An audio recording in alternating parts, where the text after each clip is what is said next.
This is Pauper of the People. I'm Nate. With me is Chris Hello? and Mr. Dan. Hej på er! And Peter will not be with us this week because he had to work late. So we're just gonna trudge on without him. I guess last few weeks hasn't been much for news and stuff like that, but like I was telling Dan, when it rains it pours, I guess. Yeah, there are Uh, some news now. yeah, we got lots of news, lots of stuff going on, so we're just gonna kind of go through it here. And I guess we're gonna start off with the first thing. Chris, they released the pre-release events for online, and they're not so good. They suck. They're awful.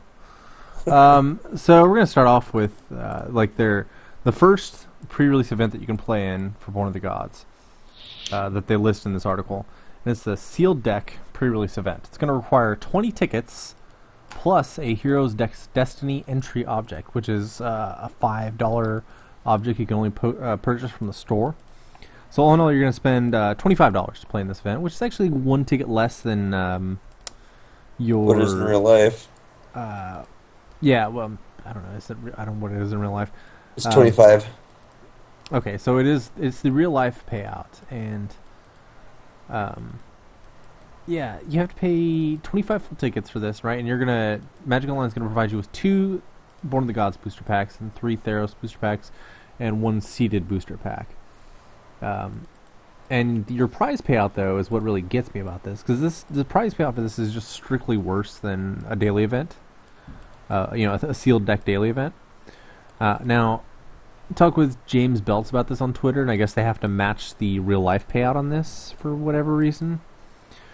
But the real life payout is 2 boosters per person entering an event. That's the prize pool.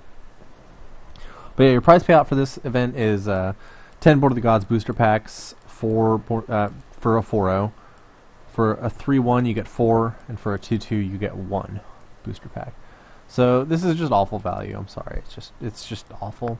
I'm not gonna play it. Then we have You get the Brima's King of Oresco's avatar. oh, you get an avatar. Sweet. Don't care. I can buy that. I can buy that for half a cent from a bot later. You know. So okay, so there's your awful to start. Then you have your pre-release Swiss draft details. Normally I'm a pretty big fan of Swiss drafts, but this one, it's pretty much just a standard Swiss draft. But instead of your 14 ticket entry, you have to pay 15 tickets. Once again, you do not have the option to pay product plus tickets. So you're already up 1 ticket. Well, as a reward, quote unquote, you get in your prize pool for a 3-0, you get 2 Theros boosters and 2 Born of the Gods boosters. So that's 1 more booster pack than you normally get from a Swiss K. However, screw you, because that's garbage. I have to pay 1 extra ticket for the chance of 1 extra pack, and only 1 person's going to get that 1 extra pack, and that's if you go 3-0, then you get it. Otherwise, you're So just it's paying. a 24 ticket pack, pretty much, Yeah. compared to a normal Swiss draft. Yeah. Well, no, it's for 8 players, right? So each player is paying 1 extra ticket, so it's an 8 ticket pack, right? If you assume Swiss. Yeah, okay. Yeah, right.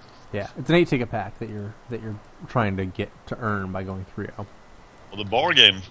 Yeah.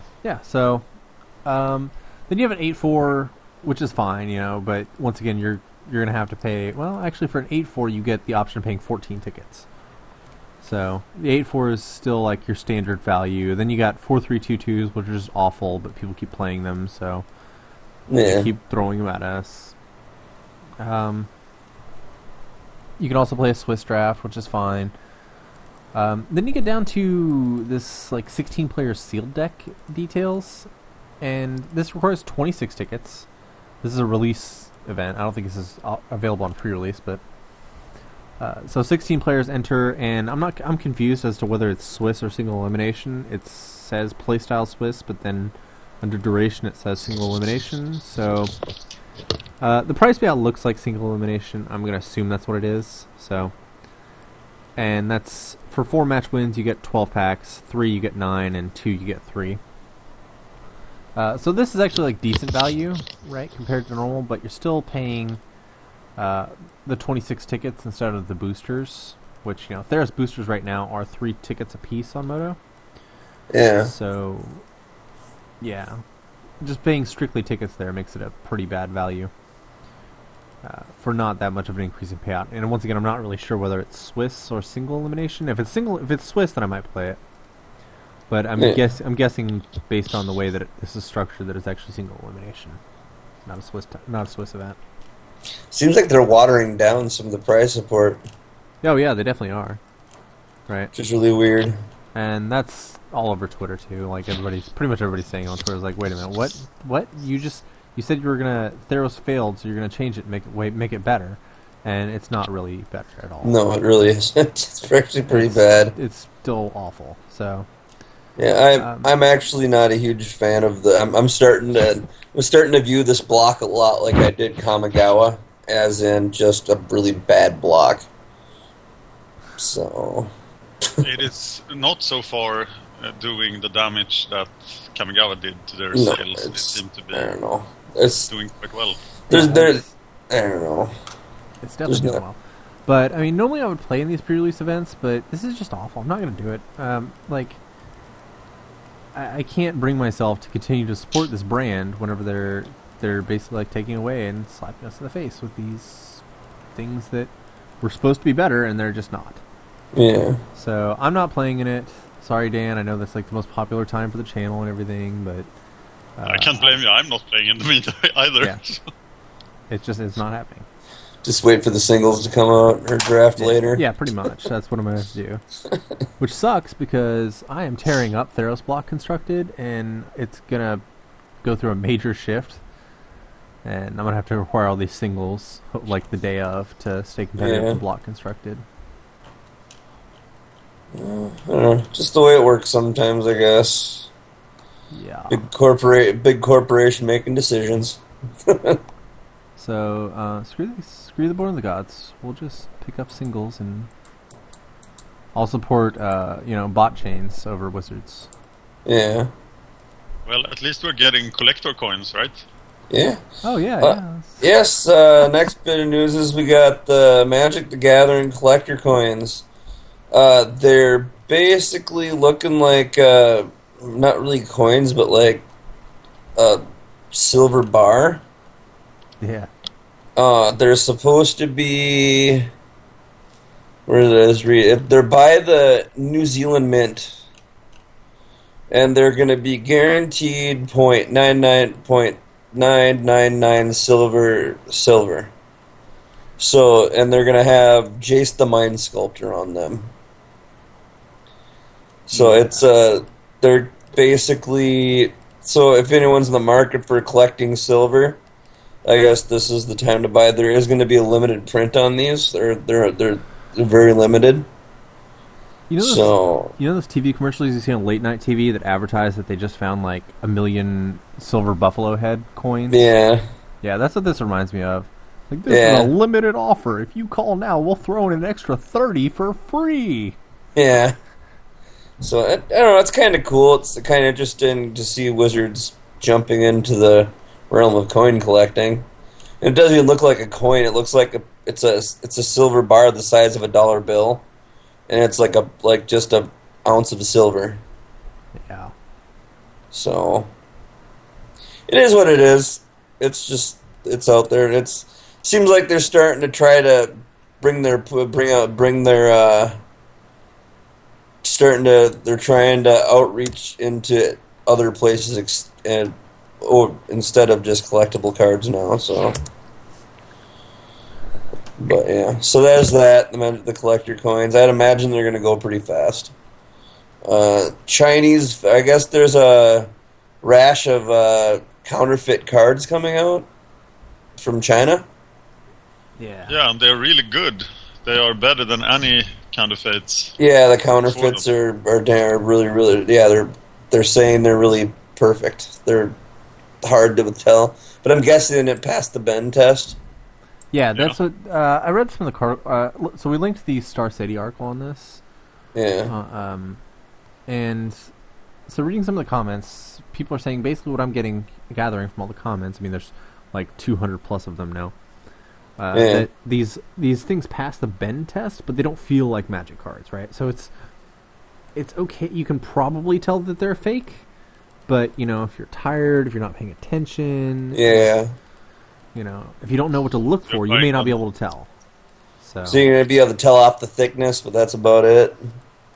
yeah, well, I mean, they, They just I don't don't feel I don't right. know how it right because like nobody's gonna openly admit that they have these cards, right? Yeah, So exactly. everybody's friend says that friend quote unquote says that the cards don't feel like Magic cards and that they're too glossy and that they're like okay, sure. That doesn't actually tell me anything, but they put out a few pictures in the article about how you can actually tell a difference between what's a fake card and what's not. Like the copyright signal or the copyright symbol is Yeah. very like boldened on the counterfeits, Yeah. and like the spacing on the words is wrong on the counterfeits. Yeah, I'm seeing that right here. Yeah, like Sounds like stuff they can fix in the next batch of yeah, units. and yeah, there's If anything, what this is looking like is this could really hurt eBay sales for those selling in paper. yeah, it can do a lot of things, but there's a huge debate now as to how these things are gonna affect the Yeah, secondary market. yeah. But Well, we're hoping that they've already caught who's done this, so they can put it to an end. So, well, the problem is they're from China, so they can't really do yeah, anything. So yeah. This But is one of the reasons I stay out of paper finance. so be yeah, you aware. put yourself in something much more reliable like Moto. Yeah, Yeah. Well, yeah. actually, Where they well, the could, or overhead they could mainly. they can delete your election at the touch of a button. Yes, that's the kind of safety I want.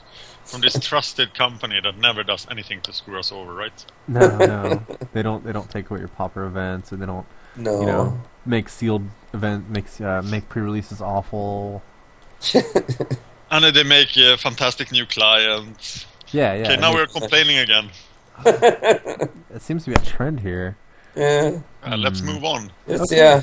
So yeah, just those in dealing in paper, just be careful. Kind of look at what you're trading for and look at what you're buying just to make sure. Next we got for those that we had event standard decks, now they're gonna make modern event event decks. So that's Ouch. interesting.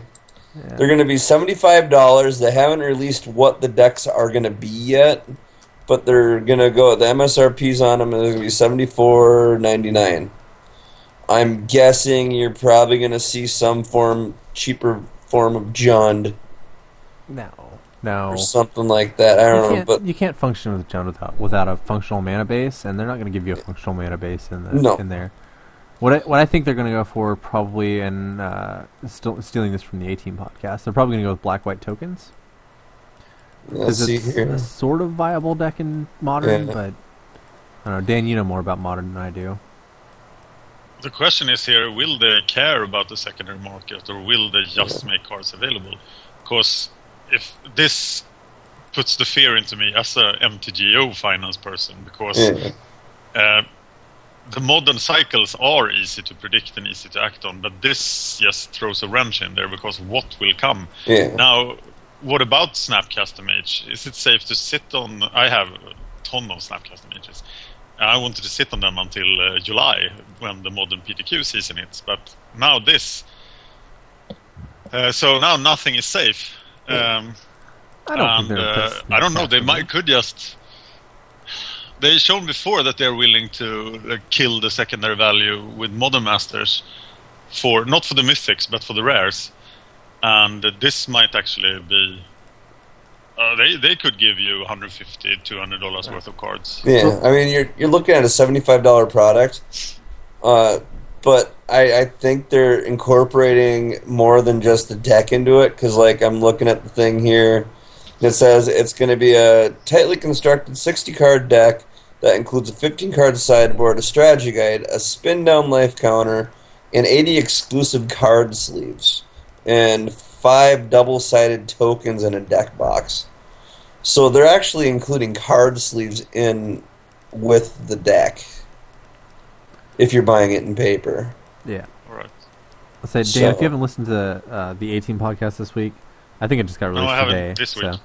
So, yeah, Scotty Mac from there makes a pretty reasonable argument for why it would be black red or black white tokens, including like the 5 double-sided tokens are probably like Elspeth tokens, right? Soldier Yeah. tokens, and then on the other side it's maybe like vampires from Sorin, Lord of Innistrad, or what was the other one he listed? I don't remember the other planeswalker. So they would reprint Elspeth a third time? Yeah, that's what he's arguing, is that Elspeth is going to see a third reprint, and if it's not Elspeth, then it's Sorin, or if it may be both even. Yeah. Wouldn't it make sense to go for the cards that wasn't reprinted in Modern Masters, such as Mox Opal, Karn Liberated? I don't know. Karn is his secondary market price is sitting at like 40 last time I checked. Yeah, because it wasn't in Modern Masters. Yeah. So Do you so they've it's only going to be one event deck, by the way, Nate. yeah, it's just one event deck. It's not two. Do you guys remember Okay. the standard event decks? Do they actually put mythics in those? Yeah, they do, In the but event they're decks? not. Yeah, they do. I've seen a mythic in one of them, I think. Because I Isn't it remember like 1 mythic, 6 rares? I remember like the last time it was Thragtusk was in one of them, but he was a rare. Yeah, he was just a rare. I remember that one sold like mad. Yeah. I don't know. Anyway. Yeah, let's say they got a modern event deck coming out. Also, with Born of the Gods, we have 23 of the 165 cards spoiled. And for commons, there is a common that they have released already, Oresco's Sun Guide. It is a 1 colorless, 1 white mana, 2/2 creature that when he untaps, you gain 2 life.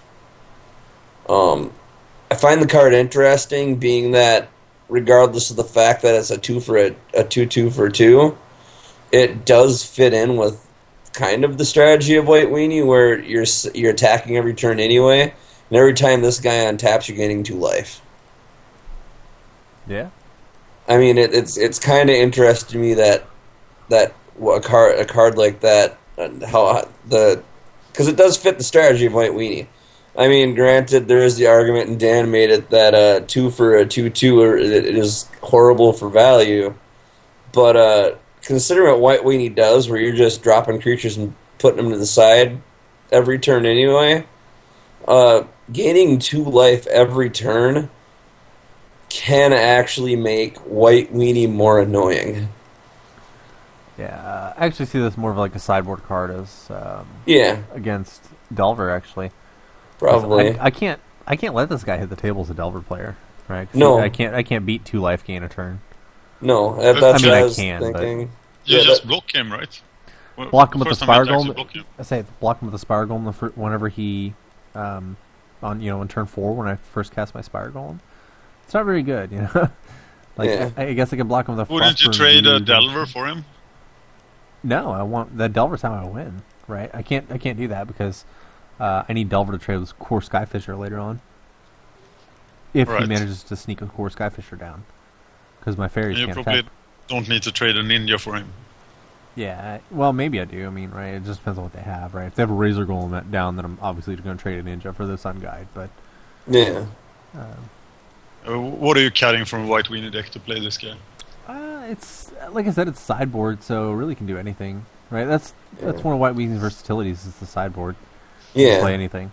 So Yeah. I mean, it's just, I find it interesting that what it does, just the untapping, getting 2 life, because in the right situation, that could really help you out. Yeah, Inspired is a pretty interesting ability. Yeah. yeah, Tribute will probably appear on common as well. Or maybe that's a rare ability. no, Yeah. I mean, well, it depends if tribute is a theme of the set, right? It's one of the mechanics, and as we've seen Yeah. from other mechanics, they do print. I think all mechanics get printed at common rarity. Yeah. So what tribute is that when the creature comes into play, the opponent may pay the tribute and place a number of counters on Or the something creature. bad happens to them. Or something bad happens to them because they didn't observe the tribute rules. Which, yeah, I found that, I love the flavor on that. They call it tribute. It's like, Yeah, well, your opponent can do this, but if they don't, they're going to get hurt. Yeah. I look forward to doing the set review. If we talk about classic Pauper, I'm always like every card sack. I'll be Yeah. worse than Pete. But standard pop really get interesting. Yes, And definitely. up for reprint in Born of the Gods, they are released Springleaf Drum, but it is not going to be common. It is going to be uncommon. Boo. So they upgraded that, so you won't see that in standard Pauper. But that obeys the basic rarity rules because it was a common in. No, it was. What set is it from? Scars of Mirrodin? Oh, okay, because Mirrodin was an artifact block that they move all the artifacts down one rarity notch. Yeah. So it was actually an uncommon back then as well, really. Mm-hmm. So that's what I've found on Born of the Gods so far is that. And then we got February, upcoming in February. Just a glimpse looking forward here next month for our show.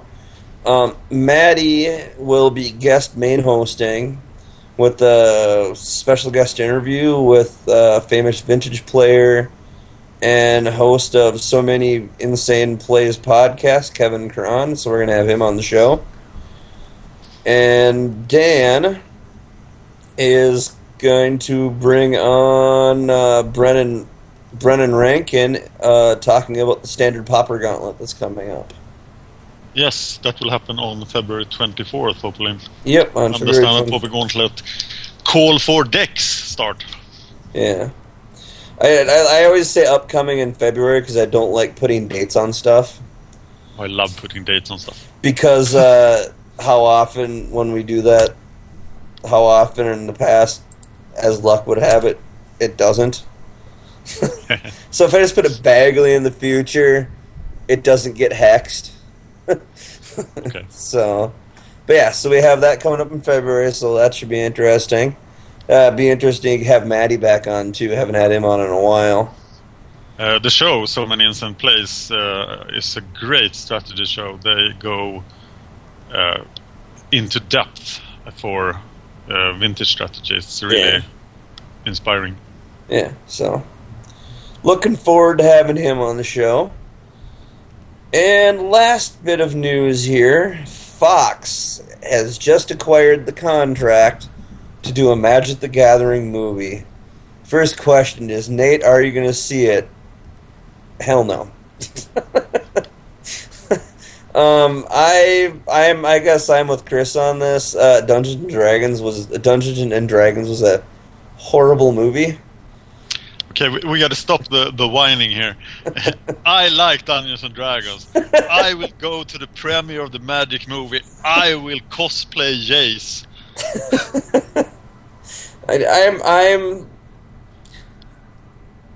I'm half in, half out. Like, I'm optimistic, but I don't see it being a big blockbuster hit. Acquiring the rights to do a movie doesn't mean that the movie gets made every time. So. Yeah, I mean, I don't know. I'm half and half on it. I mean, it could be really good. It could be really bad. It's just, I don't know. I'm kind of leery I'm leery when they do stuff like this because, like, in previous history proves otherwise. Like them turning games into movies. I mean. Well, we all know how well Doom turned out. That was just horrible. How about Blood Rain? That one turned out really good too. I heard. Not really. Not really. Yeah, Blood Rain was pretty bad. How about every movie The Rock ever starred in? Yeah, that's pretty much where I am. Yeah, it's just like I've never seen them do a video game or game movie in general that turned out decent. I mean, all of them were pretty horrible. Like, Resident Evil is even borderline good. I mean... Oh, Resident Evil's awesome. It's pretty good compared to the others. Say, don't you dare diss on Resident Evil. I don't know. Although, Resident Evil took, like, an entirely different, like, storyline twist than the game series did. Yeah, it did. They had to come up with a different storyline because, I mean, I don't know. I guess, from my experiences, some video game. I don't think video game storyline and really manufactures that well with movie audience. No, it's a very different experience with But your in actual story. turn, I don't think movie storylines really fare well in the video game world either. Being Exactly. said, like if they did a movie with like the Weatherlight crew from, Gerard and stuff from Tempest, that would be Yeah, a sweet storyline to develop a movie off of. yeah. I was always interested if they would do it. Like when I said, well, as soon as I saw this, the first thing that came to mind for me was like the war between Urza and Mishra. Yeah, you could do that. I I always mean, thought that would be interesting. Go back to the roots of it, where he had the actual war I think we're between gonna the see brothers. the main planeswalkers. Yeah, We probably can't avoid that. no, you yeah, Like can't. You Sean can't avoid Brad having Jace. Jace. You can't avoid having Jace in the movie of now. course. But man, it would be Uh, so sweet to have like Gerard and Full Wrath fighting. I run a forum for a Norwegian author, Margit Sandemo, Yeah, and she has sold a ton of books. She's quite popular here, and she has had movie rights for her books. Like I think there are 10 companies that have acquired movie and TV series rights for her books, and nothing has come out of it. yeah. So that's why I'm skeptical that this will actually make it to the screen. Okay. You think it might go straight to DVD if anything? No, it might just the project might fail somewhere on the Yeah. line. Oh no, it turned 'Cause out that I mean, in other genres like video games, I know for a fact that there's in works a Assassin's Creed movie, and as much as I'm a fan of Assassin's Creed, I think that could go south pretty darn fast too. So I'm not optimistic on it, really. So, but at so least that has a pretty movie-like storyline, hasn't it? yeah, but I don't know. I'm always wishy washy about movies when they try to like emulate games in general. It's probably a good attitude to have because So yeah. yeah, I don't know, Hey, but yeah, we got other stuff here too. I mean, we got our articles for this week. The off the mothership, Sam Stoddard. He wrote an article on what it takes for Wizards to develop a planeswalker, and it's pretty interesting read. And they give a lot of good examples on in the article on that. They talk about the main one they're talking about is the new one coming out, Kyora, the Crashing Wave, yeah, and how they talked about designing her, and then they compare it to like other ones like Garrick and Ajani Vengeant and stuff like that. So it's a pretty interesting article, just exactly what goes into the making of a planeswalker. So, and then we've got Thoughtcast, consistently consistent. It's an article. Who posted this one? I didn't. I don't know. It's David Schaffer talks about Yeah, building consistent decks, yeah, what consistency means Yeah, about decks, and there's an interesting discussion following it because Brennan wanted help with his standard Pauper deck, and then David helped him, and then Brennan top 4 Okay. the SPDC player on event cool. Yeah. with the deck. off a deck like David just like randomly typed up 60 cards that were blue, and he was like, "Here, try these." And Brendan's like, "Top 4, got it." Yeah. So yeah, I mean, yeah, that article looks pretty good. And then we have this article here, this Dan or Hitty's article. Decision making in Magic, just what types of decisions to make when you're playing Magic and stuff. Yes, Hitty is a Swedish player that has a lot of plans for stuff he wants to do, but this was the first thing he sent me, and he studies decision theory, so it's pretty academic, but it talks about making decisions in Magic from an angle that you don't normally see. So it's a good, pretty high-level read. Yeah, one of my favorite lines in the whole thing, and Deluxe Golf highlighted it in the comments. He said in the article, before worrying about what you ought to do, make a mental list of what you can do. Be creative and think outside the box, including all the bad options as well. This is something I do a lot when I'm playing. Like, okay, I could snap his Cloud of Fairies, but what does that actually do for me? Okay, I'll keep a note in my mind that I can do that. So that gives you a lot of options later on that you may not have otherwise seen. Yeah. It's better to try to do Very it. good article. Yeah, it's better to try to do it before, like, because like a lot of times in some of the games I've played, it's after the match is over and I look back like, oh crap, I should have done that instead of beforehand. So happens a lot to me. But yeah, so there's that article, pretty good.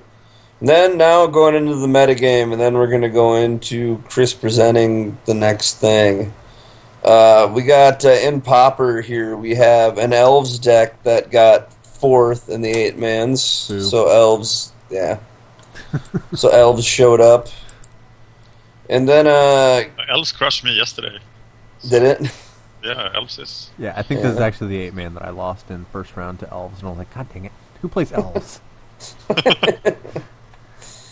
And then on Pauper Classic Tuesdays on PDC, we have I posted the results because they're doing the Swiss event. They're doing the Swiss.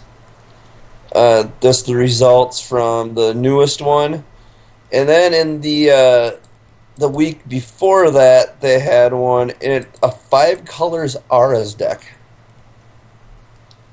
It was tier 8, so I mean it didn't get like first place, but the deck was just kind of interesting to me because it's like 5 colors. So like looking at the deck list here, it doesn't seem like it should work. Oh no, I've seen this list before. This is But it does. yeah, a guy from Channel Fireball runs this list. It operates like Azorius Kitty. Okay. It's running green base for like abundant growth, and Yeah. which allows you to splash like Parallax Dementia, which is sort of like just cheaper reality acid for creatures. Yeah. And unless you run the sideboard options too, the nifty little. It looks like the stepchild, no, the bastard child of 5-color green and Yeah. Azorius Kitty. Yeah. The deck just popped out to me. It's just really, it looks, decks like this interest me because when I see decks like this, like it's like almost like a shotgun effect. It's like we're just gonna throw all this out here and do stuff. Well, it pretty much is 5-color green, right? It's just an update to it. Yeah. So, yeah. It's pretty interesting. The deck looked pretty interesting to me. It's just multiple things. I'm interested in anything that pops out with 5 different colors. It's kind of interesting to me, I guess. And then standard Pauper, Razor Tip Whip is becoming a thing. Because it's so good against mono black control. That's a sign of a bad metagame. Well, it screws over mono black, so. And I did test the theory. I did actually take the chance to test the theory. I had some time at work and donating plasma. So I'm like, I'm going to build one of these lists and just see how effective Razor Tip Whip actually is. And my results, I'm finding it is really, really effective and makes mono black players cry and very, very unhappy really fast. Yeah, until they slam Grey Merchants, and then they regain a lost life, and then you're still dead. It seems so slow. Yeah. It's stupid slow. It's a bad card, and it's a sign of desperation in the standard Pauper metagame. I think the one thing about the Razor Tip Whip is it's like every instance I had it, like the person I was playing, they just ended up dropping from that game completely. They didn't even wait they didn't even decide to play it out hoping to get the Grey Merchant. They just automatically gave up. Yeah, that's bothering me now too. Which is really weird. And I'm finding that a lot. People are just seems like lately people have really gotten into the realm of instead of trying to muscle stuff out, a lot of the time they just want to give up. which Yeah. is really it's kind of annoying because I'm one of those players that likes to have the complicated game, and it's like it's really depressing when you're looking for that card interaction and complicated. You're having a kind of a hard game, and it's like really you're just gonna give up. You're not even gonna continue. I don't know. It just irritates me a little bit. I've started blocking people for doing that. Just like, you're not So going to join my games if you do that crap. yeah, so might have to start filtering my games for that too because I mean you don't learn anything when stuff like that happens. Yeah, and the cool thing about blocking people is you'll be able to join their games still, but they won't be able to join yours. So Yeah. So, but yeah, so that's really all I really found in the meta game. Chris, before we start, I kind of held this back because we were going to be talked about, but the Pauper Marine is fired. And Yeah. Yes. we have results of 3, so take it away, Chris. Yeah, so I didn't get a chance to play in the Friday one because it was 11:30 p.m. my time, so I couldn't play in that. Then I think we had another Friday one, if I'm not mistaken. I didn't know there was 2 on Friday, but anyway, there's 2 on Friday. We know the first one was won by Jack Sad, it looks like. Yeah, Jack Sad is playing X-Men X Delver. So he won that. He beats Is It Control was second place. That was really interesting that Is It Control placed second place, which it's basically like Is It Post, except it's not. It's running Delver of Secrets. Otherwise, it's pretty much identical to Is It Post. It's not relying on the big mana. Obviously, there's no capsizes or teachings, but Yeah. yeah, it's just pretty much Is It Post, but it's also running Delvers. I'm not really sure why. I am actually. I've played with this deck a little bit. You kind of do need the Delvers as some kind of way to pressure opponents. Well, Delver is. 26 sorcerers and instants, so that Yeah. sounds like a good reason to run Delvers. Yeah. I mean, Yeah, Delver just shows up a lot, but I mean, Delver. It's the card itself is good. I mean, there's a lot of value you can get out of this guy. yeah, I mean, people wouldn't be playing it if it wasn't good, right? yeah. So, So, running out the top 8, we have third place. We have Affinity. Fourth place is Mono Blue Control. You guys have seen me run this list quite a bit. Yeah. Same list I run when I run Mono Blue Control. Then we have fifth place, another Affinity. Sixth place is Esper Sage. Seventh is Mono Black Control. And eighth is a little interesting take on Urzatron here by Daniel CHL. And he's gotten a super greedy mana base. He doesn't run any colored mana as a mana base at all. Yeah. It's Just- 4 mana Silexes. don't Yeah. need them. Yeah, he runs 4 mana Salixes instead. And I've seen that be Prismatic Lens as well. But yeah, I mean, this guy's obviously doing something right here because I've seen him before the premier events went away, or before the premier events stopped firing. Last time we had premier events, he placed, I think, second in one of them. Third, maybe first, maybe second, third. I don't know. Anyway, so he was on Tron. And I like to call this Tron the Ultra Greedy Tron because it runs no colored mana and 17 lands. And still can cast 2 Rolling Thunders. Yeah. Yeah. I don't know. Obviously, it's working for him. So that was that one. The next one we have, the premier event, was this is kind of disappointing because I watched the replays of this and it looks like they just split in the top. I'm like, why would you do that? I don't know. Anyway. So first place was Affinity. Second place was another blue-red Control. The Affinity deck doesn't have No Perilous.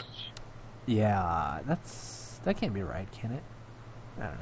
Maybe it is. It could be right if it plays out That's right. Slayer Husk instead. Yeah, Flare Husk and 4 flings. 4. Yeah. Maybe that's why he's running no Perilous Research. He's running 4 flings instead. Yep, he's just counting on one fling. He's counting on one fling being countered and just playing another Tog and just doing it again, I'm guessing. I think he's husking the Mirren Force and then he's flinging it for 5. Yeah, that Yeah. might be too. That's kind of cute. I don't know. I've played against Prolepsis before. He crushes me every time I play him. I really hate running into him in 8-mans because he just always destroys me. So then in second place we have another blue-red Control. Pretty similar list to the other one. Is there a difference? Yeah, there is. I know I saw it. I have to look at them again, Okay. but Yeah. there's like slight differences, right? It's like a 4 card difference out of the 75, I think. Here we go. Yeah, I'll check that out. It looks like he still No. has the Is It Post sideboard. No, they're It's like- actually no, they are the exact same lists. Now that I'm looking Yeah, at there's 7 land destruction spells in the sideboard. So he must really fear Ursatron.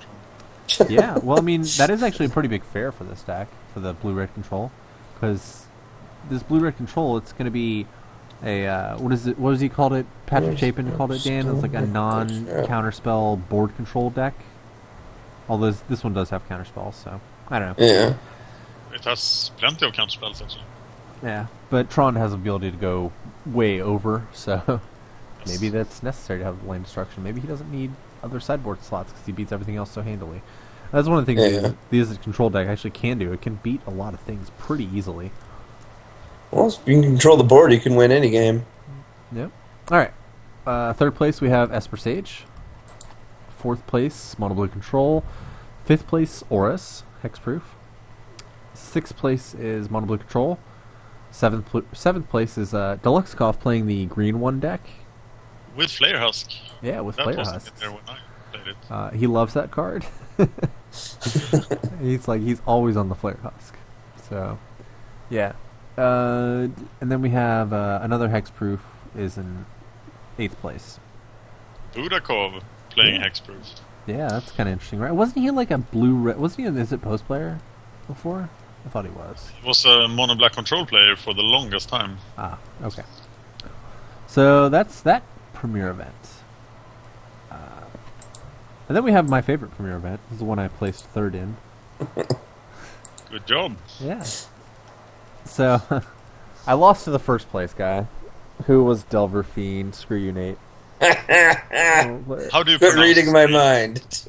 Suru Cuckoo? Suru... I don't know. This guy has been playing Delverfin since the Dark Ages. Yeah, he I was- played against him so many times with Infect. Yeah, he was playing Delver Fiend like 2 years ago. This guy was an Infect player before that? No, I played Infect against him. Oh, okay. I had like really fast matches against him. Yeah. Yep. He played... And he's got quite a different Delver Fiend list than most people. He was running Yes. main deck Dispels, Piracy Charms, Electrostatic Bolt. So yeah, he's got a very different type of a deck. And we'll just go over the top 8 first. Then we'll talk about my match with him. Then we've got Carrick, who was playing Tron. And he was playing the not-so-greedy Tron. You know, all Tron is greedy, but he's playing the one that's less greedy. Yeah. Then you got me in third place playing Delver. Fourth place is Esper Sage. Fifth place is Mono Blue Control. Sixth is Affinity. Seventh is Esper Sage. And eighth is Delver.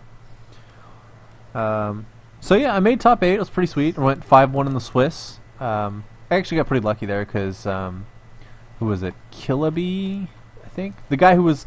the guy who went 6-0 in the Swiss, I got paired against him in round 6, and he was 5-0, so he was already guaranteed top 8, and he was like, hey, if you want, I'll just concede to you. I'm already guaranteed top 8, so I don't care. I was like, yeah, by all means, you know. Sure. There you go. So, yeah, he conceded to me, so he guaranteed me top 8. And then in the top 8, I got paired against my 7th round, I guess, was against Esper Sage, the Zakukuro guy. I beat him because Delver usually beats Esper Sage, because we have counterspells. So, and then I got paired against... What did you lose to in the Swiss? in the Swiss, I lost to a Delver player. Mirror. The Delver Mirror. Yep. It's always I fun. Yeah, and I don't think that guy... Oh, no, I lost to... I think I lost to Jesus RL 1979. Yeah. Who his list is on this thing, too. He was also running the XMMX Delver plus or minus a few cards. Actually, this is a little bit different than XMMX Delver. Anyway, so, yeah, I lost to him in the Swiss. And then in the top 4, I got paired against Surukuku. Game 1, he got 2 flip Delvers out really early, and that's actually, like, I think how they really beat you when they're playing Delver Fiend, is they get a few flip Delvers out early and put you on defense, and then sneak in a Kiln Fiend or a Cyclops and run you out of counter magic or protect their guys long enough to be able to go off with the Fiend or Cyclops. Okay. And he did it really well in game 1. Game 2, I Delvered him, so I won. And then game 3 was really close, right? I had pretty much stabilized. He did manage to get a Kiln Fiend on the board, but I had blockers and I had like 2 Spell Starter Sprites in my hand, so I was like, I'm fine, And I think I was going to kill him the next turn, but he went to like Assault Strobe or Artful Dodge or something. No, Shadow Rift. Shadow Rift or Kiln Fiend. So I Spell Started that. He Pyroblasted it, and then I Spell Started again, and he Electricaried my fairies, so I lost. It happens.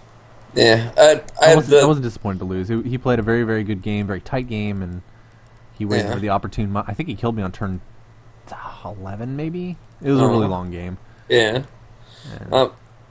The thing I really like about his list that there's like out of everyone I've seen that likes to play Delver Fiend, it's everyone's like, well, I like Artful Dodge better than Shadow Rift. Then you have that other group that likes to play Shadow Rift over Artful Dodge.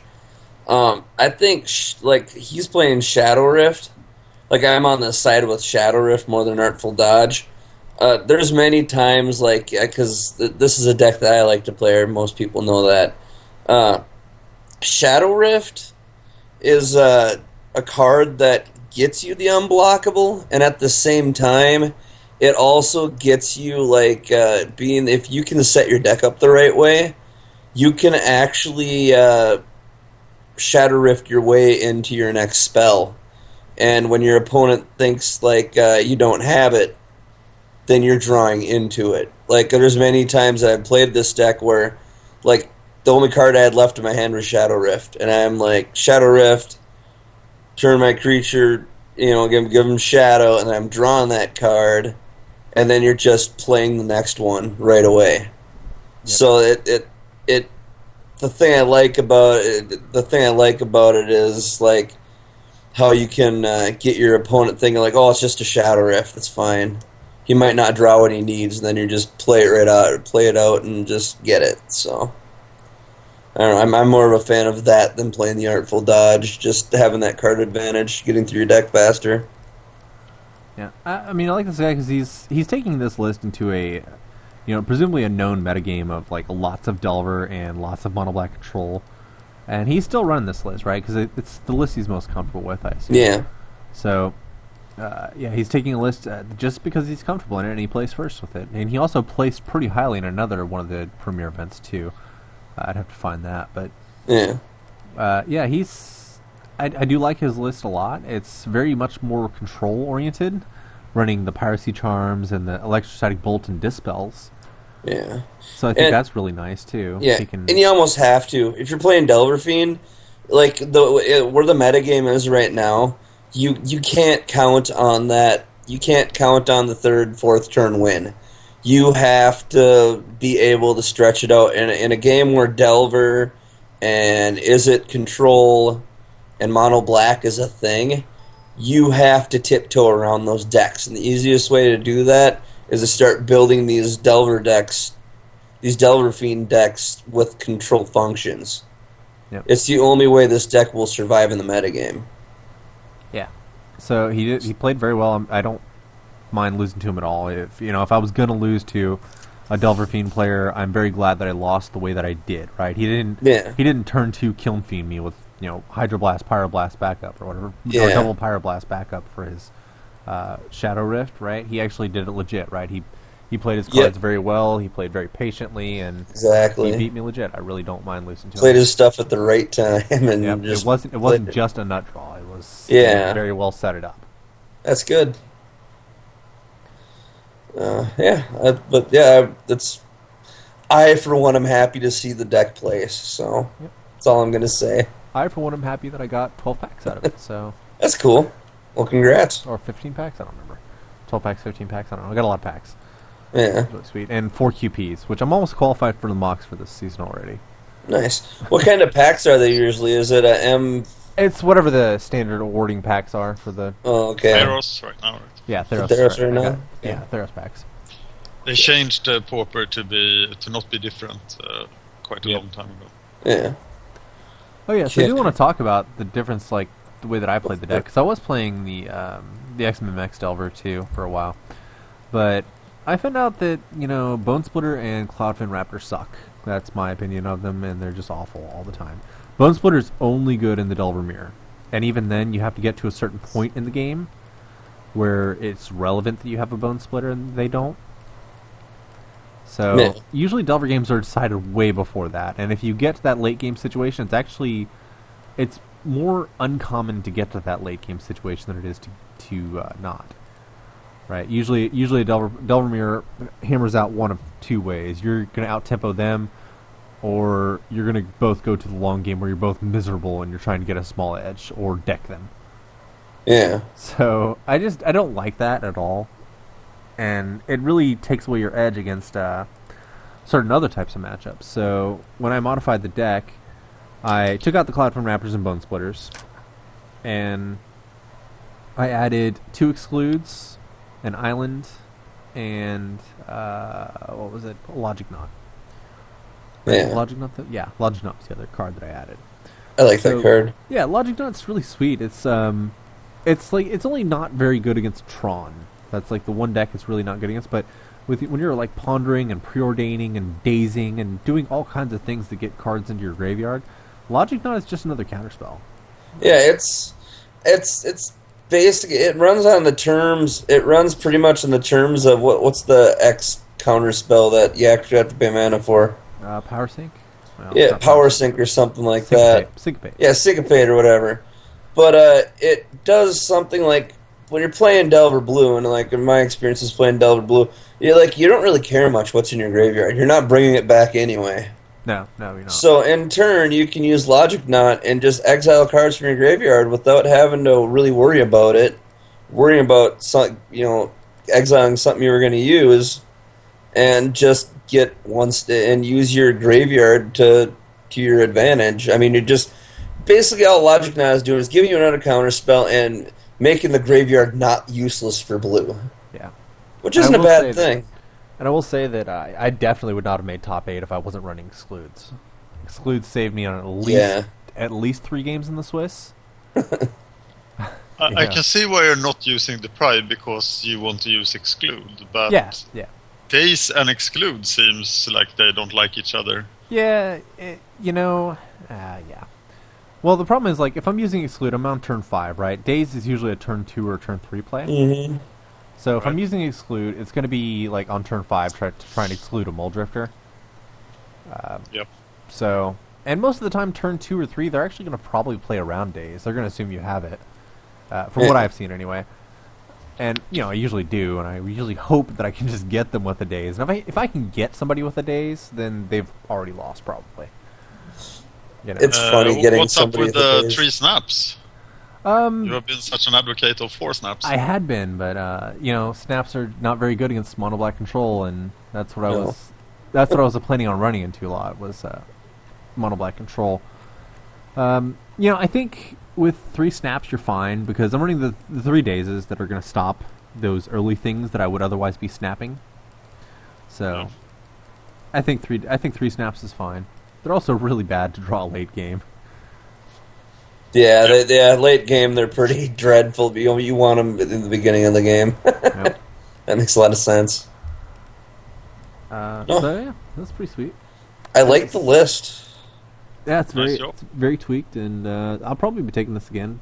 Probably the same list, actually. I don't like Frostburn Weirds, but I think they're kind of necessary. I might mess around with this list a little bit. I like it. Yeah, I say run it as is and see how it goes. That's what I was thinking of doing. If you want to make a change, though, you could run, instead of Deprive in the board, you could run another Logic Knot. That's a change I was thinking about making. Yeah, I was going to say that Deprive. That's one thing. As soon as I looked at this list, the sidebar, I'm like, Deprive doesn't really need to be there. You want to bring it in against the Muldrifter matchups. Yeah, that's what I'm just going to call them now. It's just the Muldrifter matchups where you're okay with pretty much anything they do except for Muldrifter. Yeah, like Tron and like Azorius Kitty and all that type of stuff. That's when you want the Deprives. Yeah, and just another hard counter spell. Yeah. So what made you decide on Steel Sabotage? It's Delver Mirror, basically, is why I'm Okay. bringing, and Affinity. I kept on losing to Affinity too, so I wanted the counter target Mirror Enforcer for 1 blue. Or get rid of a Spire Golem.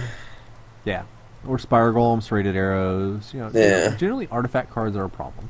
The Steel Yeah. Sabotage is actually really good against Tron too, because if you can deny them a colored mana source, they can't actually do anything. So Yeah. I bring it against Tron too, so I can counter their prophetic prisms, and they're like, well, now I can't firebolt you 3 times. Dang it. Darn it, that's too bad. Yeah. So yeah, Steel Sabotage is all around just a really good card, and it's also useful. Once again, the Delver Mirror, because I'm bringing in Serrated Arrows, so I can actually reset my Serrated Arrows with Steel Sabotage when I want to cast them. Sweet. Yeah. Steel Sabotage is a great card. Curse of Chains is for Affinity, and Coral Nets are for Stompy. Elves? Stompy. Well, I mean, Elves and Stompy? elves too. But I didn't actually expect to see any elves, because like elves is just such a elves is a good deck to take into an 8-man, because you just need to win the 1 round. But here you're playing 6 rounds of Swiss. You're going to run into mono black. You're going to run into red based decks. Yeah. They're going to like trigger you out. So I don't think elves is very good in a premier event. Yeah. Coral Knight is good against anything green and annoying. Yeah, I mean it's also good against White Weenie too. To an Yeah. extent, right? Yeah. If they're in top deck mode, then it's not that good. If they're in top deck If mode, you get can the right it white weenie creature, yeah, I suppose you hit the right white weenie creature, you're good. Yeah. The only thing you got to watch out for there is that they have core Skyfishers to bounce their creature. So, Yeah, so they can get rid of the enchantment. but it's otherwise decent. Cool. How do you feel about 17 land and 4 ponders and 4 peerings? Oh, it Did worked you out flood? so much better. I didn't flood. I mean, I did like once or twice. You're gonna flood it some number of time, but it was really nice. I don't think I had to mulligan really at all. Maybe I mulled to 6 a game or 2, but what I found with the 16 land XMMX is I was mulliganing like every other game, or like every other match at least. Yeah. Which it was abysmal. You mulled to 6, and you're like, well, I'm already down a card, and as a tempo based deck, you really need all the cards you can get. Yeah. So when you mulligan, it really hurts you a lot. Yeah. And my can recover, obviously, but Yeah, in my experiences with Delver Blue, for me, I think 17 is like, depending on what spells you're running, 17 is really where you start. Like, I don't think you want more than the 17 land if you're playing Delver Blue. yeah. And I've been a great proponent of the 19 land deck with 2 quicksands, but with 4 ponders and 4 preordains, they count for something. yes, Yeah. yes, they definitely do. And you spend some number of time pondering and preordaining on turn 1 just to make sure that you have the second land. Even if you do have a turn 1 Delver in your hand, it depends on the matchup, of course. If I'm playing against Affinity, then I'm going to turn 1 Delver always. Definitely. But against a deck where I can afford, or I can spend a little bit of time, like Tron or something like that, then I'm definitely going to ponder for that first land before I do anything else. For that second land before I do anything else, because not having counter mana up can be the difference between you win or you lose. Yeah. So, and then I also have the Gush to make up for some of the land flood there. I just bounce a few of my, bounce 1 of my or 2 of my 7 lands for a Gush. That's fine by me. So yeah, it worked out really well. That didn't have any problems with the lands really. Like I said, there's 1 or 2 games where I flooded out or got mana screwed or something, but that's going to happen some number of time if you're running only 17 lands in your deck. Yeah. Could you catch people in dazes quite a bit? It's almost like the threat of Daze is worse than Daze itself. Yeah, I suppose. It's the threat. It's like, does he have it? Does he not? Definitely got stuck with it in my hand a lot more than I wanted to. But I was kind of curious about that. there's times when it really matters. Like if against the opposing Cloud of Fairies. If you want a spell stutter, they're Cloud of Fairies, and they're trying to daze your spell stutter, then you can daze their daze. And, it helps you win counter wars in the early games, or it helps you, make sure the Kumbai Witches doesn't land, because you can't beat a Kumbai Witches. Yeah. Because, like, in my list, I like running miscalculation, too, a little bit. just because of it's not a bad early game counter spell, but it's a late game draw for me if I need it. Yeah, yeah, So it's fine. This calculation's fine. I just don't like it because it's like halfway between a mana leak and an actual counterspell. You know? yeah, What do you think of Killer Bee's 5th place deck? It looks like a cross between Mono Blue Control and Delver. Well, he's definitely more mono blue control. So I've seen this list run before. This is actually like a pretty much a carbon copy of what Chris Davis from Channel Fireball would run. Okay. Yeah. So he's pretty much just copying Chris Davis here, from what I can tell. The serrated arrows and snake forms are dead giveaways to Chris Davis, and Serum Visions instead of Ponder. yeah. What? Why would anyone do that? You know, it's because I don't know. I like this. I can try and defend this all I want, but Serum Visions is awful. Yeah, they banned Ponder Yeah. for a reason in Modern. Yeah. And if you watch some of the old Chris Davis videos, he explains why he thinks Serum Visions is better, but I don't agree at all. I don't like. I'm gonna agree with you, Chris. I don't like Serum Visions. I think everyone makes a big deal out of Serum Visions because in Modern, the only way you can get anything close to a preordain Yeah. This is was- Serum Visions, and I think that's the hype it gets from Modern. But I don't think this card I don't think this card translates well into Pauper. No, like, it's okay, right? But it's just, his logic there is that, okay, if I see a Piracy Charm or something and I'm against Affinity, I don't ever want to see that Piracy Charm again this game. So Yeah. then it's kind of better than Ponder, but, Okay. that's such a marginal effect. That's kind of like the Evolving Wilds shuffling thing, like thinning out your library of lands. Mm-hmm. Yeah, that's the way that I view it. I don't think For the really long explanation about card drawing spells in Pauper, check out David Schaffer's article when he talked about all the 1-mana cantrips in blue. Yeah, we have to find that. Yeah. Find It that was link. pretty good. But yeah, I mean, 3 Gush is sweet. I like 3 Gush. I like Snake Form. That was like the card that helped me really beat Affinity. So Yeah. Nice list. Yeah.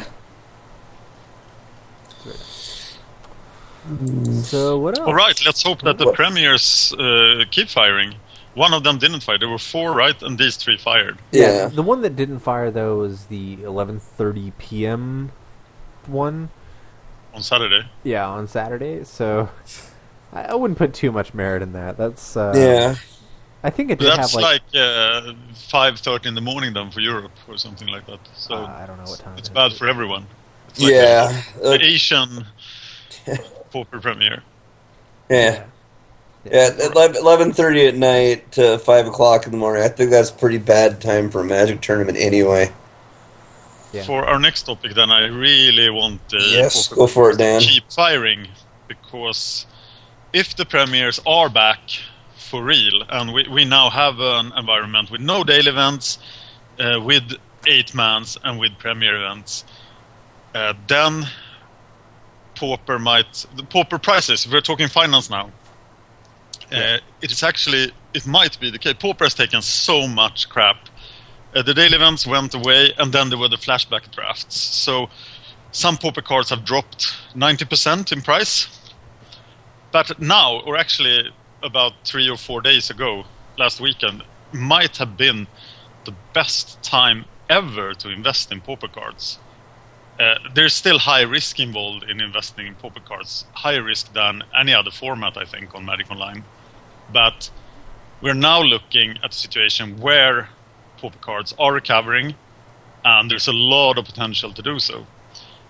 And I would be looking at, if you want to invest in Pauper cards, I would be looking at cards that has gone down 90% and has a lot of upside. And I wouldn't look at cards like Cloud of Fairies could climb back to 6 from, it was 2 this Saturday. Now it's already 3 something. Yeah. So they're steadily going back up.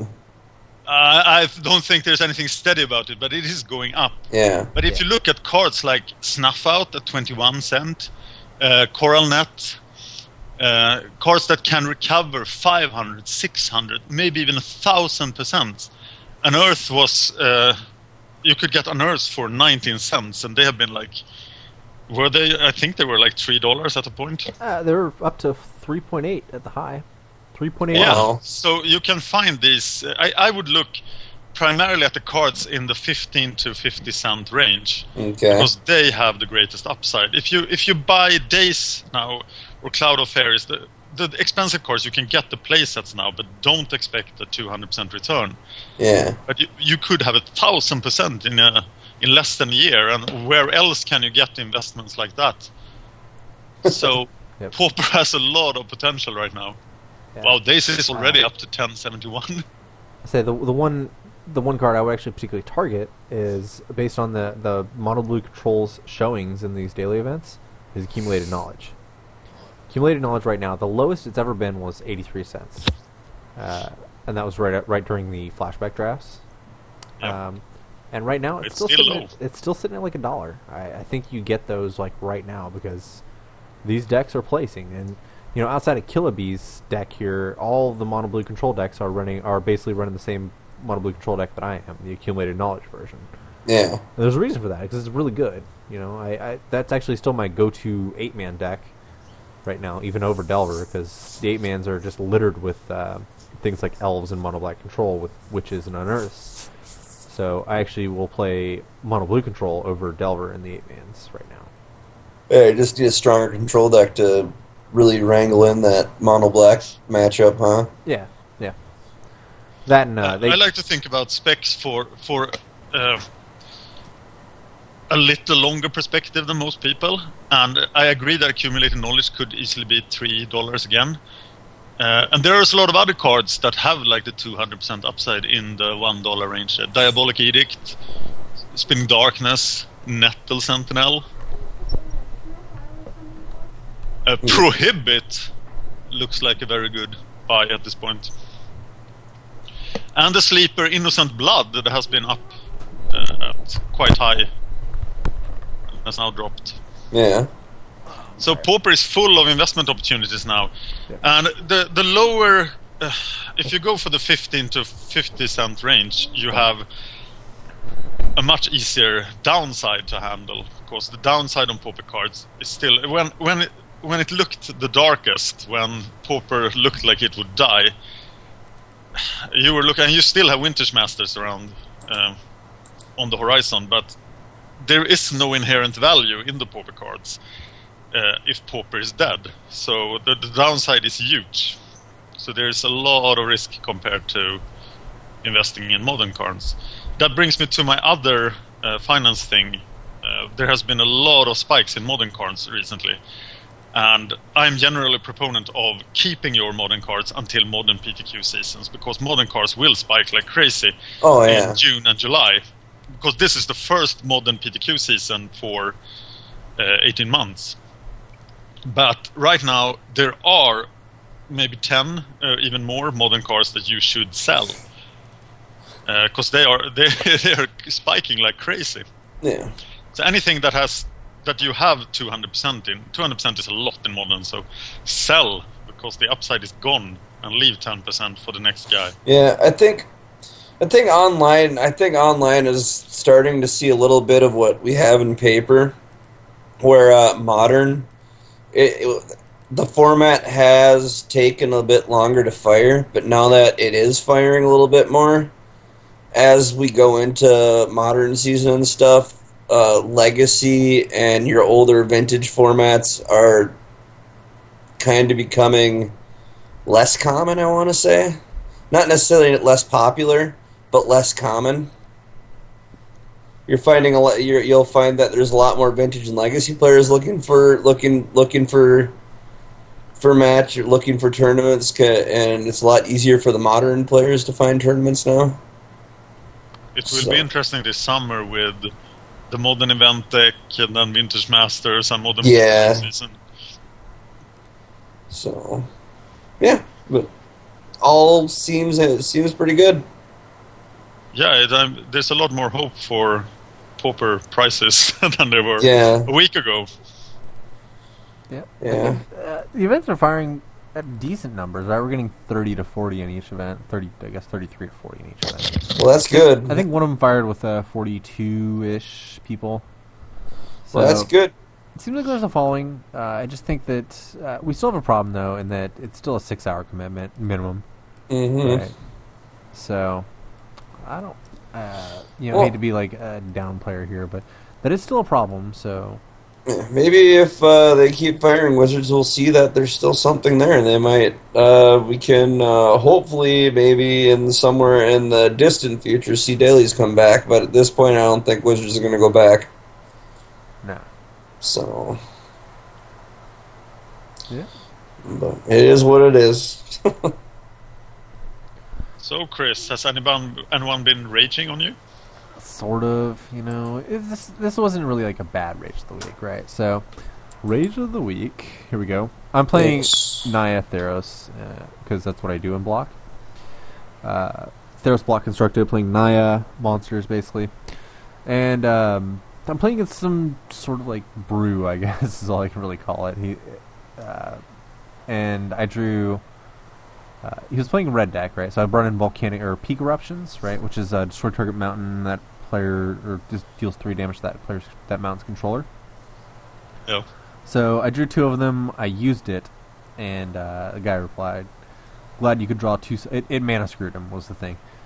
Glad you could draw 2 sideboard cards in the first 15 cards of your deck. Well, the thing was, like, at that point in the game, I had only cast like 3 spells, right? It was like I guess 4 counting the peak eruption. I cast like Sylvan Caryatid, 2 peak eruptions, and a Storm Breath Dragon. And like there was a lightning strike at some point too that I don't remember where it went, but I had 7 lands out, and I had an Elspeth and a Chain to the Rocks in my hand. And I had no mana to cast the Elspeth, right? No planes, so I couldn't cast the Elspeth. My Sylvan Caryatid could cast Chain to the Rocks, but it wasn't that relevant. Okay, huh? So, I replied, in case you couldn't tell, there was a trade-off there. I drew 0 threats. Yeah. So he was complaining about that I drew 2 sideboard cards, but those 2 sideboard, I had to side out threats for those sideboard cards, so it was important. That was, like I said, pseudo rage of the week. It was really great. Yeah, he was the friendliest rager ever on this show. Yeah. It's probably It's been kind of quiet. It's probably been the nicest one we've had. The rest are pretty nasty. Yeah, like I could look up. I wonder if like anybody has anything on salty losers or anything like that. I didn't look that up before I did the show today. Oh. Well, nope, not really. There's nothing, nothing new. That's sad. Yeah. Maybe people are just like getting wiser to ragers. Yeah. Probably. Basically, that's about all we got. All we have is shoutouts left. Yeah, guys have any shoutouts? I got nothing. What are you talking about? Shoutouts. Shoutouts to people. Shoutouts to people. Okay, thank you guys for commenting to me on Moto. Whenever you thank me on Moto, that like makes my day. I don't remember who exactly did it. Team something Toad, Team Chub Toad maybe. But thank you for shouting out to me. You really made my day. I was having a pretty crappy day before that, but thanks. That's good. Yeah, he actually did the same for me, so shout out to you. Yeah, there you go. I have one shout out I want to do. We talk about Moto or this online play, but there's a podcast on MTG Cast called Fatal Flaws. It's one of our listeners, Jay Businger. Him and his wife actually do this podcast, and they play more in paper than they do online. I'm not even sure if they do online. I'm not sure, but they do lots of paper magic in their area. And for those that might not know who Jay is, he is in the military, so he is in South Korea, and they have a magic community in South Korea that he plays with, and they go into a lot of paper magic content because that's what they do who they play magic with. And they put out some pretty decent content. I put a link up to their podcast, and it's pretty good. It's a pretty good show. So if any listeners out there want to kind of hear anything about paper, they're pretty good. They're a pretty good source for it. So, but I Yeah, have two more shoutouts go actually. for it. First, I want to shout out Bava and Brennan for helping me run the YouTube channel Magic Gathering Strat. They are doing a great job, doing great videos as well. And then I want to shout out 1,000 people, but I'll only do one more. Okay. Fernando Antunes, Fejukan, he is writing the Bet Your Bottom Dollar column on MTG Strat. And he's starting a new podcast together with Rogue Deck Builder and MTG Lion. And they are starting on this Sunday, and I am their first guest. So Nice. yeah, I have to learn about standard before that. Oh, it's It'll pretty be easy. great. Play So blue or shout out to you black, guys. you win. Okay. Yeah, I played some Blue Devotion now to test it. You played Blue That's cool. Devotion? What? Yes. You're like the king Master of of cheap. Waves. Woohoo! You're like the king of cheap. You have standard cards? What the hell? Actually, I'm the king of finance, so I buy stuff with that has great upsides. I bought the playset of Mono Blue Devotion of the Teros cards in the December bottom price thing. Oh yeah. I'd So try. I have cards that are good investments, but I don't have cards like Missio Mortars that are crappy investments. You keep saying that, but down. that card is like never going below 2 tickets. Yeah, It is going to be 5 cents in October. Ah, yeah. it's true. Okay, fine. You win. That's gonna be 5 cents in October. Whatever. Well, thank you for the Stormbreath Dragon tip, by the way. Yeah, no problem, man. I told you, Stormbreath is like insane. Also, Elspeth, still insane. Buy them Yeah. if you haven't. Yeah. Yes, I say the potential is still there for Elspeth. The Stormbreath has taken off. Yeah, Stormbreath 18. I think that's not even the bottom yet, or not even the top yet. Yeah. I think it's a Thundermaw Hellkite potential. Yeah, I think it goes up to mid 20s. Probably is where I predict Yeah. that would go. I'm selling at 23 now, I think. When Yeah. it hits 23. Yeah, I think one of the planeswalkers I see like getting better after standard rotates is Xenagos. I think Xenagos's are gonna Yes. will spike a little bit once standard rotates. So speaking I of think which, he you could have spike sooner than that. well, yeah, Yeah. you have this in standard this green red deck is sort Yeah. of coming to its own, right? It's actually picking up in popularity online quite a bit.